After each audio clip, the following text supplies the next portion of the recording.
We're live. There we go. Yay, we're live. We're back. We're finally, yeah.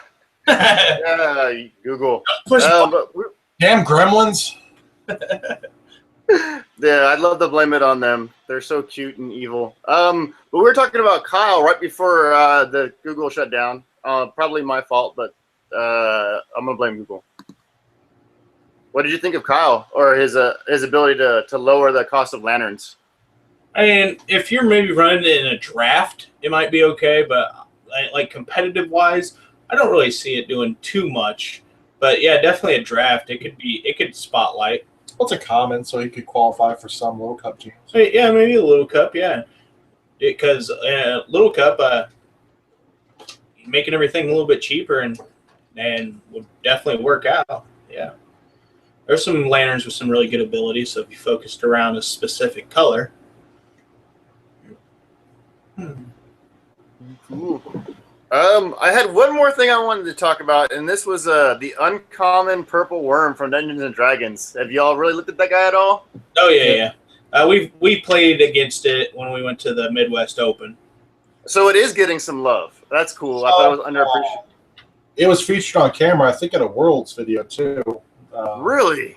Yeah, there was somebody that was using it. I can't remember the many details, but there was definitely maybe it was Nationals.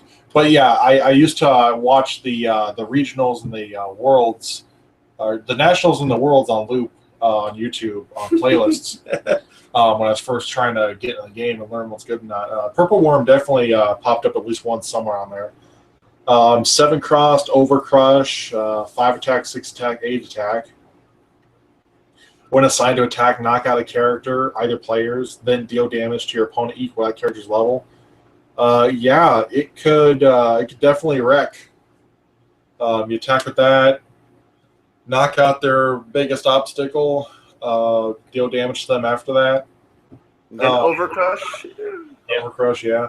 So you can pump them up. He's a fist, so if you had something like anger issues, or Cone of Cold. Huh? Cone of Cold? Oh yeah. Cone That's of my Cold, favorite combo with Overcrush. I love Cone of Cold. Whenever Overcrush first came out, I was addicted to it. I did everything I could to keep making it better. Like I loved Wolverine the best there is, because what I would do is force my opponent to block with a character, and then I would attack with best there is. And whenever they blocked, I would pump up his damage as much as I could with Cone of Cold.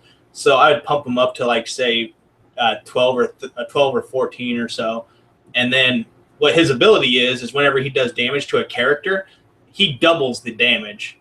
So that 12 or 14 damage he's doing, it's doing 24 to 28 damage to that character, plus it's Overcrush. That's actually originally what you were going to do for your Midwest. Yeah, I was originally going to take that to the Midwest Open, but the problem was he pointed out to me, is what if they don't have a character on the field?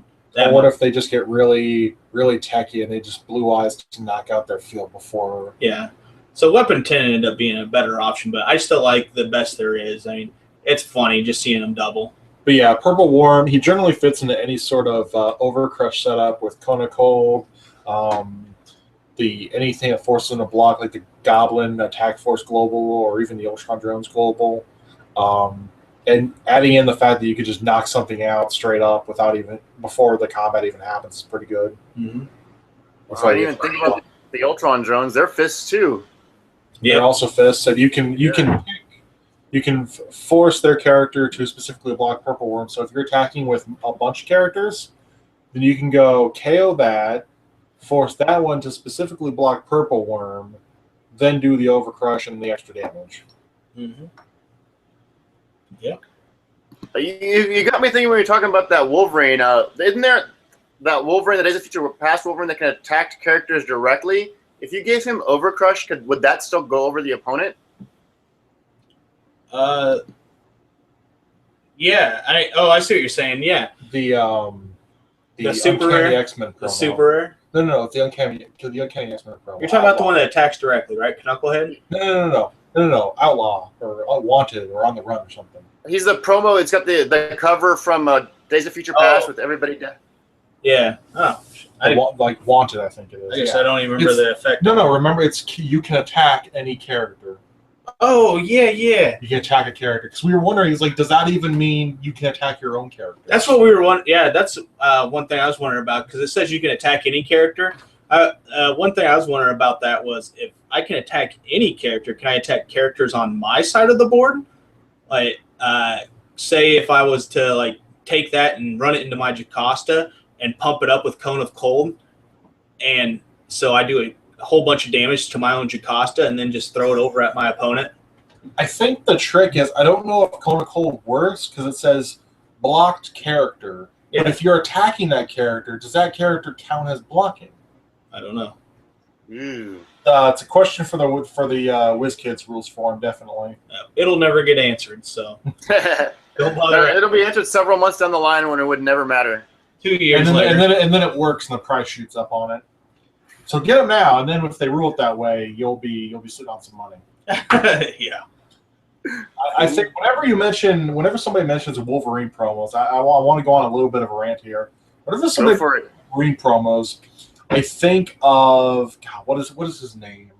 It's the one. I think it's the AVX promo where if he deals damage to your opponent, you can double your life total, but only if you're under 10.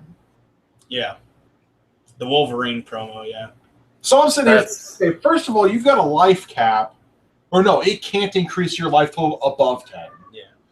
So I'm sitting here thinking to myself, okay, so you've got a life total cap of 20, understandable. But then if you attack with this guy, yeah, here we go, walking his own path to the fucking shit yard. Wolverine attacks alone, double your life. This effect cannot raise your life value to higher than 10. I want to know what they were on when they thought of this ability, because I want some. So crappy. Like, okay, first of all, without that stigmata, or without that extra effect, okay, so if he could double your life total, so he could, if you were at 10, he could bring you back up to 20. He's 7 cost. He costs 7 to buy. So if he could bring you from 10 to 20, that might be worth it. You know, I'd think about it. But the most he can ever gain is 5. So he goes from, best case scenario, you bring you from 5 to 10. Yeah. God almighty. That is a very valid point. I've always been avoiding him because of Wolverine. I kind of think the character is overrated and played out. So, but that's just my personal opinion. I probably just lost like 7,000 fans right now. But is there anything else you want to talk about? I'm out of pretty cool. I'm out of topics that I was planning on talking about. Let's just hear what. There was one thing I was going to mention about the cards I thought were underrated from More Light. Oh, sorry. No, that's no problem. So I was kind of looking at Scarecrow, the rare 4 cost. When Scarecrow's fielded, choose an opposing non-villain character die and roll it. If it's not a character phase, KO it and 8 copies of the same die. So say they've got that wall full of shield agents. Yeah. Or say they've got a bunch of sidekicks out. Because you KO the sidekick and re-roll them, the odds are going to be they're not going to come back on their sidekick phase. Oh, yeah. Shield agents, anything they're kind of trying to wall up with of a single die. I'm going to mess around with Scarecrow, see how well he is.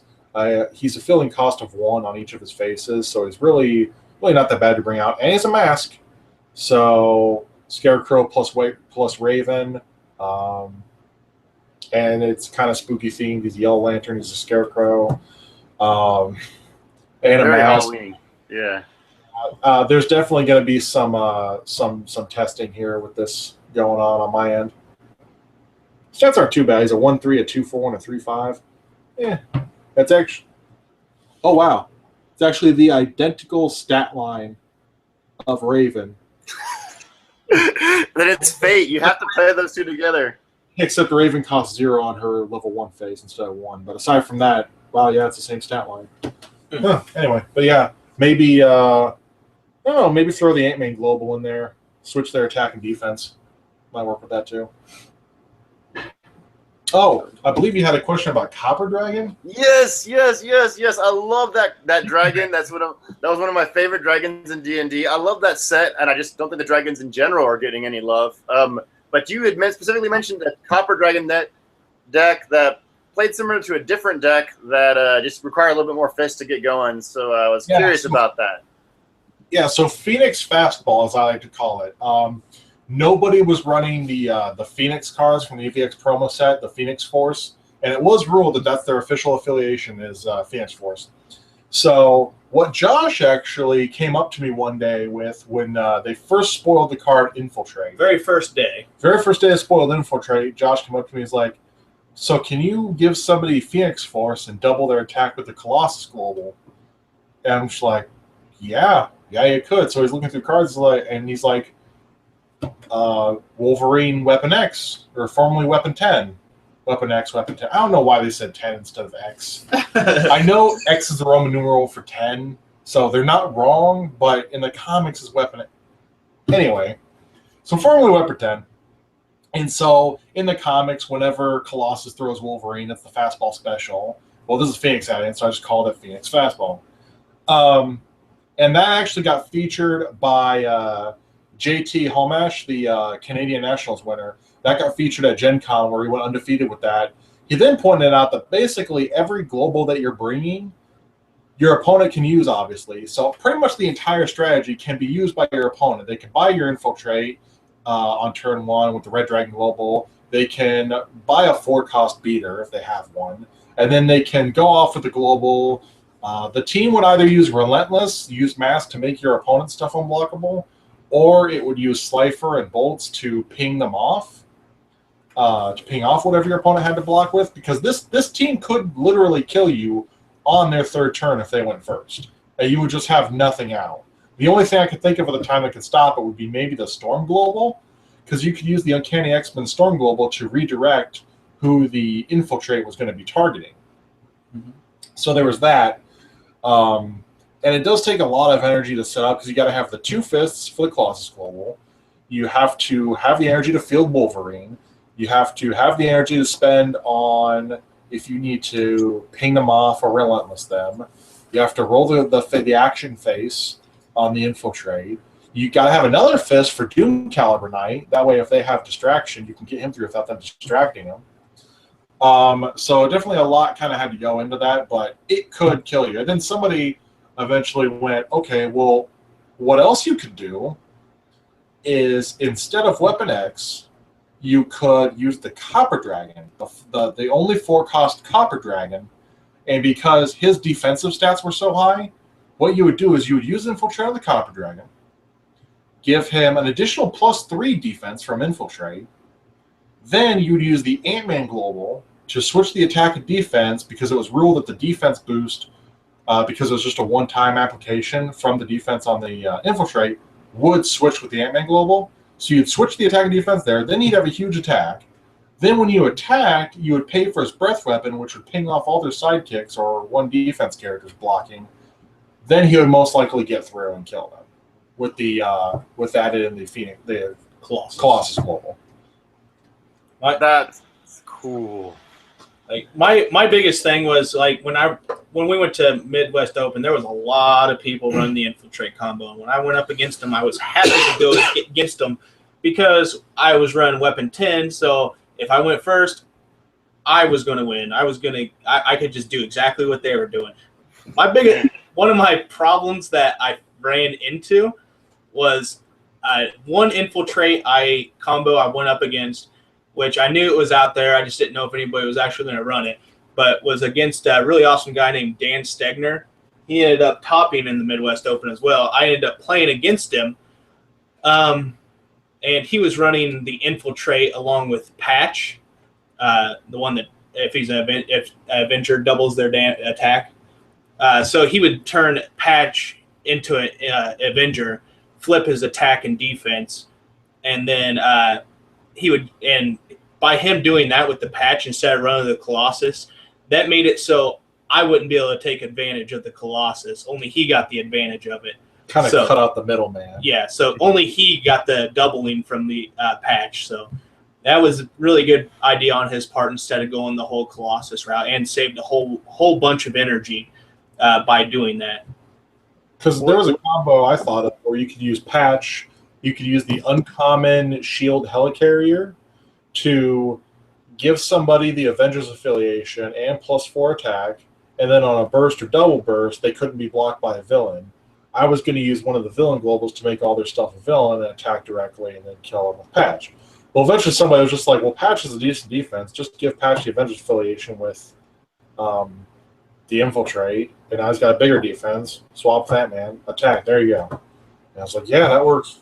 Yeah. Where'd Stealth Fox go? Just down here on the floor. I'll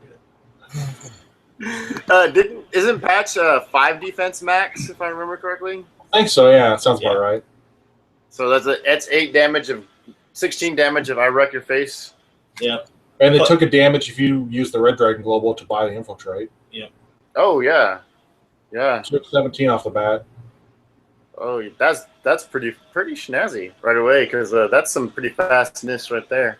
Yep. Do you have any predictions for like new hotness? Anything you've noticed in the? I guess there's been the Salt Lake City tournament and stuff like that. I was very disappointed in the Salt Lake City tournament, to be honest, because I thought War of Light was going to make a bigger impact than it actually did, and then seeing Indymon just do the same stuff all over again, but just recycled what we've had before. And to be fair, at a big tournament like that, right after War of Light came out, it's usually safer to go with what you know. Yeah. Than experiment too hard. I see it a lot with like Magic tournaments. I used to watch Star City game streams a lot, and right after a new set would come out, it'd pretty much be people doing what was already out there and maybe adding in a few new cards to it, unless it was a full set rotation and stuff, left. Yeah. And maybe once there's enough sets out, WizKids might start getting into rotations where like the oldest block of some of the properties can't be used, which could be interesting, and that would definitely shake things up. But as it stands, whatever new things get added but nothing gets taken away, you just kind of have to prepare for what you have experienced and what you know is coming out. Like a big thing right now is like those big Infiltrate and those one-shot teams that we're talking about. Those got a lot riskier with the introduction of Mira. mm-hmm. Mira is definitely an impact, because even if you don't run Mira, even if you know somebody's not going to run Mira, you don't want to bring one of those teams and then lose to the one guy who did bring it. You don't want to have that be your sole team focus. Because if somebody does bring Mira, then you're kind of up the creek without a paddle. That's one reason that I don't know if you watched our head-to-head videos where I was running the Amazing Spider-Man. If you know what Amazing Spider-Man's effect is, it's kind of like the wall crawler, webhead. Sorry, webhead. But webhead, it has to be it can't be blocked to be able to get the effect to turn your opponent's life points to 10. With the Amazing Spider-Man, as soon as he attacks, you're paying one more fist. Whoop-de-doo. That's easy to get the 3 fists now. And so you just get those 3 fists out there and swing. As soon as you attack, he's taking half his life points. And since the errata on the other one, it can't do its battle damage as well, its attack damage. But with the Amazing Spider-Man, if it goes through, they get to take the attack damage too. So they're taking what's his lowest stat? 4? 3. So even on the lowest stat, they might be they can take a choice of going down to 10 and then taking a 3, or it'll probably be down to 9 actually after you use the Red Dragon Global. But, so you could easily be all the way down to 6 or more. Yeah, you could be down 6 or more on just turn 3. And that's one. You just throw Serenas at them. Yep, that's what I do with the big entrance. Buy up all my Serenas for 1 cost, and that gives me the fist from my Amazing Spider-Man. Just start swinging with Serenas. And then I use my Parallax to roll my Serenas to guarantee that they get a character face and just keep swinging away with Serenas. That's brutal, man. That's super brutal. Yeah, definitely. Well, it's my video if you want to see that team in action. He's got a few. I'm totally gonna do that next. Actually, it's been this has been a great thing, except for like the technical difficulties. This has been a great conversation. I'm glad I got a chance to sit around and talk to y'all, and hopefully my viewers will start if I have any Dice Masters viewers, will start trickling over to you. Any of my HeroClix followers, if they're interested in playing Dice Masters, like me, I recommend it. It's a fun game. I don't stop playing HeroClix. I love HeroClix. I'm going to the Rock next month, so got my HeroClix team going on. Anyway, so let's get some contact details from you. Where do we go to find your channel and stuff like that? You can find our channel on YouTube for Team Wiz Pro.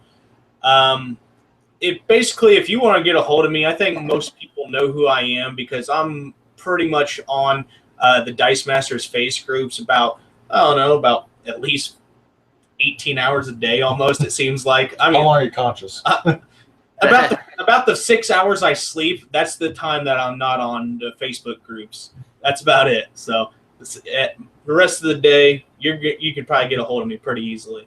And I love when people give us responses, give us suggestions for the show. So don't be afraid to tell us something. We'll gladly feature whatever you guys want to point out to us. And one thing you were talking about people trying out Dice Masters, that's if not the next thing that I bring up on one of our videos, definitely in the very, very near future. I want to do sort of an intro to Dice Masters, how to get started, how the game works in as simplified terms as possible. Because, I mean, hey, more people playing this game means more people watching you and I. So, plus, it's really a fun game. Like I said, the community is one of the best I've been a part of, one of the most positive as far as collectible gaming communities goes. So, yeah, we definitely want to help get new people in, get people playing the game. It's cheap. It's fun. There's DC, Marvel, Yu-Gi-Oh! Dungeons and Dragons. Yeah, the Dragons. Turtles, Ninja Turtles coming out soon. Ninja Turtles. Can't wait for that. Yeah, definitely. Possibly Street Fighter. Maybe even Street Fighter now. If you've heard about. I was gonna say that exact same sentence. Yeah. Yep. So yeah, definitely good kind of time to get in this. I might make like a kind of a starter team using commons and cheap stuff, especially for more lights. It's the most recent set. So. And do you have like a regular schedule for posting your videos?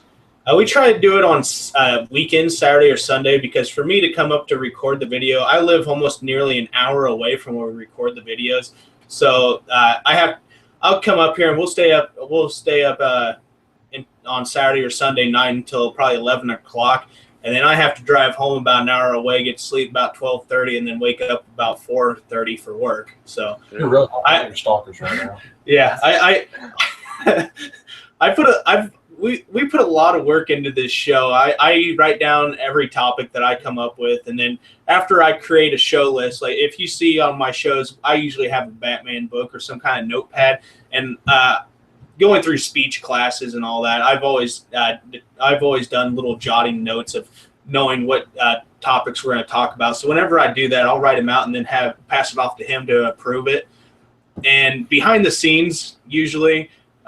For the past couple videos, for our gaming head-to-head videos, my girlfriend's been controlling the camera, and we're going to try to get her in some videos, which will be pretty interesting. And she wants to do the cute side of Dice Master. She plays the game with us. She goes to weekly tournaments, but she doesn't really care about winning or losing. She just likes to have fun, and she thinks a lot of the characters are cute. And if they ever make a My Little Pony Dice Masters, I will never hear the end of it. I can't say I wouldn't try it. Shut up. I would. I mean, just based on the stuff they've done with like the less serious properties like Yu-Gi-Oh! And Dungeons and Dragons and stuff like that. Just the cards. It'd be stupid to not try a My Little Pony's Dice Master set. Oh my God! Yeah. I encourage them to try whatever they can get their hands on. To be honest, the more like that's one thing that drew me in when Josh was first talking to me about that. I'm like. Another Marvel game. I mean, I played Versus. This looks complicated. It's like, well, it's not just Marvel. They're coming out with Yu-Gi-Oh! And D&D and DC and all that stuff. And I'm just like, those are all things that at one point that I liked or still like at one point or another. Definitely was a big draw for me personally, having all this different stuff. And when I heard about Turtles, I'm like, yes. And Spider-Man. Street Fighter is like the first thing I heard of where I'm just kind of like, maybe I wasn't a big Street Fighter. Cool. Hopefully they make a good Blanca. That's all. That's my big hopes. Blanca and Vega. That's all I care about. But yeah. So definitely, the more worlds there are out there, the more chance they have to draw people into the game. Yeah. Awesome. Well, I think this has been like enlightening and stuff like that. You've got me a lot to think of. Definitely involving Field Leader, that's for sure. So thanks to joining us. Thanks for everybody watching. I'm not good at signing off. We're gonna sign off too, actually. Cool. All right. Well, y'all stay Dyson, stay rolling. I don't know. Let's roll. Whatever. May the rolls be forever in your favor.